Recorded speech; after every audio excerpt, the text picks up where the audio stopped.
Sometimes the biggest, most important stories are hidden in the simplest places. Today, we're going to look at one of those, a children's cartoon that, believe it or not, is staging one of the biggest battles of our modern times.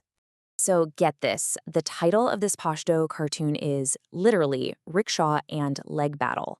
Now, that leg they're talking about, that's the horse pulling the carriage, the Tanga. Right from the get-go, we've got a fight on our hands. But what's it really about? Well, that's because this little showdown, this race, it's not really about who gets to the finish line first.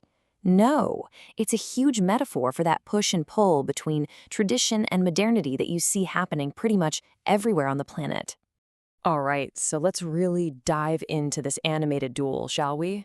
We've got two champions here, and each one represents a completely different way of thinking, a whole different way of life, and they're about to face off. So in one corner, you've got the Tanga, the old-school horse-powered carriage, and in the other corner, the motorized rickshaw, loud, fast, and full of fumes. It's your classic man versus machine story. Or maybe it's more like the past versus the future. Okay, let's look at our first contender, the Tanga. And you gotta understand, this is way more than just a ride. It's practically a living piece of history. It stands for something really deep. I mean, the Tanga, it's got a soul, right? It's all about heritage. It's powered by an actual living animal, so there's this connection to nature.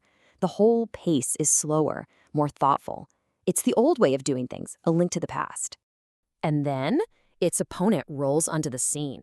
The challenger is the rickshaw, and this thing comes in with the roar of an engine, smelling like gasoline and pure, unfiltered ambition.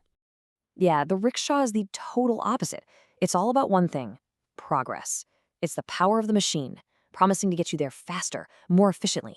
It's noisy, it's quick, and it's a clean break from everything that came before. It is absolutely the new way. So when you see these two lined up, you realize pretty quickly this isn't just some local race. This is a symbolic fight for the very soul of a community. It's a battle for the future.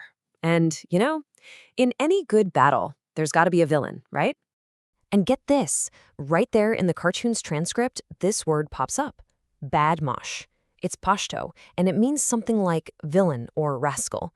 It's a word that suggests someone's breaking the rules, causing a little bit of trouble. And that just makes you wonder, doesn't it?